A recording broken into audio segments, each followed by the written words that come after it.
what is your name? My name is Nick Abadzis. And I'm going to forget about this. What do you do? What are your comics? Well, these are some of my comics and some of my T-shirts as well.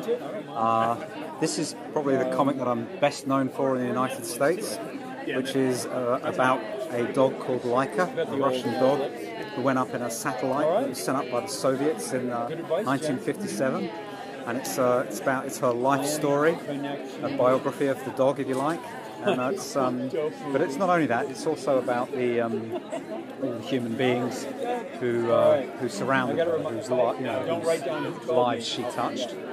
And that's been kind of a perennial seller, kind of popular book for me. So that's the one I'm known for here. I'm very proud.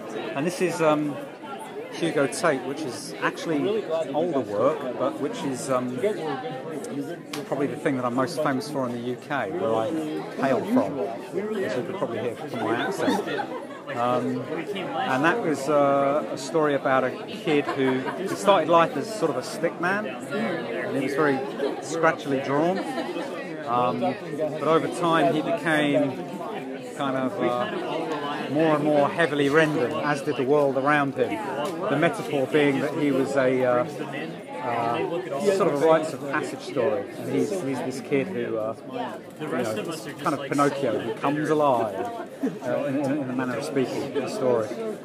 So, what made you choose to do that transformative art style? Well, I drew this. I drew, I guess, about between 20 and 17 years ago. It was serialised in a music and comics magazine in the UK called Deadline, and was very popular at the time, but it's only just recently been collected, and this is the UK edition. It's not really available over here in the States, so if you see that, then you can get it from a few places, and you can definitely get it from Blank Slate Books, the publisher. Laika's available here from First Second Books. I also write and draw lots of kids' stories for kids. And I'm working on several kind of new graphic novels at the moment for kids. I delight in drawing stories for all ages stories. So. Let's start from the beginning. When did you get into comics, and when did you start drawing? When did I start drawing? I can't really remember not drawing. or writing comes to that. I was always making up comics as a kid. I guess I got into comics when I was about, I must have been in my late, Was it you? yeah, my late teens. Lovely to see you. And I actually I was visiting a friend here in Cambridge, Massachusetts, and I went to a comic store here, and I kind of had an epiphany. And I went into the comic store and was like, oh yeah, of course, writing and drawing. These are the two things that I want to do, and comics is the most obvious place for that to happen. And that's when I kind of started doing it. And I was lucky enough when I went back to London to get a job as a junior assistant at Marvel UK, back when Marvel had UK offices, yeah. So, and that was sort of my University of Comics, and I learned a lot of stuff there. But I was also very much into kind of creating my own characters. And I left Marvel after, I think, a couple of years of working there, after having absorbed and learned everything that I could. And that's when I started doing Hugo Tate for the aforementioned music and comics magazine. And I've just always been sort of working in publishing and doing comics in one form or another ever since. So was it hard to go from like a straight human story like Hugo Tate to Laika? Well, a lot of things happen in between. I mean, I've done a lot of work for sort of all ages comics, for educational comics. I've worked on a kids' literacy scheme. I've done comics for that. I've done picture books. I've worked as a development editor for years in UK magazine publishing. So all of these things sort of feed into it. It's all experience. And I have discovered over time that I really, really enjoy writing all different kinds of stories from lots of different sort of perspectives. And I really, really enjoy. I think sort of sometimes when you're doing work for younger readers, for kids, but all age with a sort of all ages audience in mind.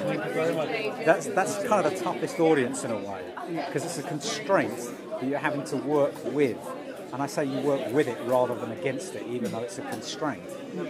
So that's an important thing to realise, and it can sometimes give you real fuel to kind of be more creative, to be more inventive with your plot and your characters. Which isn't to say that the other end of things as well, where you're doing something that's more, you know, from your heart, if you like, from your gut, which I guess is what Hugo Tate was. And I still do stories, strips just for myself. You know, from time to time. There isn't always the time to do that in a working life. You know, I have a daughter now, so I have to kind of be mindful of you know, paying the rent and all those kinds of things. So it's so it's a balance. Like, is it pencil paper or do you use it? It's a combination. I still use kind of old-fashioned materials sometimes. I do a lot of work with dry colour, like pencils and pastels. And I used to paint a lot, but I don't really do that anymore. I used to kind of colour things that way. And these days, most of the comics are, more often than not, they're coloured using Photoshop, but I do all the artwork by hand on paper. Everything's penciled and then inked. Although I ink on a light box, so you know the pencils are preserved. Then I scan those, and then everything's kind of manipulated and coloured in Photoshop.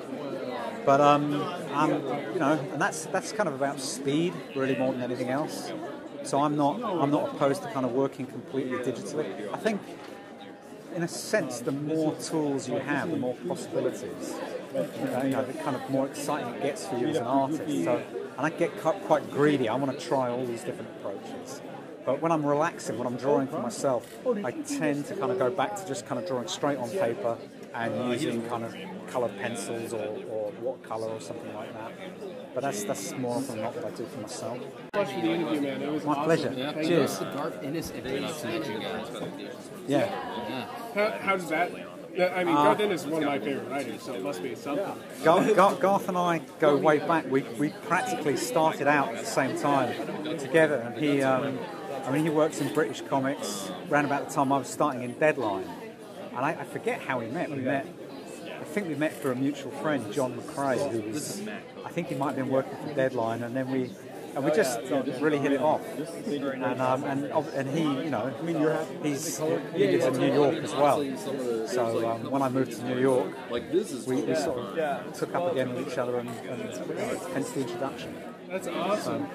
Is there anything you'd like to plug before the end of the interview? Oh, goodness me. Yeah, I got a new projects and that kind of thing. I got a new project coming out early next year. I think it's due for spring, from self-made hero Abrams. Abrams, self-made hero. I'm not sure which way around it works. But that's coming up with a great French writer, my collaborator David Camus, which is called The Cigar That Fell in Love with a Pipe. I'm also working on another all-ages project called Cora's Breakfast, which it's been serialised. The first book has been serialised in a UK-British weekly called for kids called The Phoenix, which is a great comic. And I'm hoping that's going to come out in a US edition sometime soon as well. And yeah, there's a whole host of other things firing away in the background, as there always are. It's busy and it's fun. Yeah, that's great. Thank you so much. Cheers. Thank you. Thanks so much.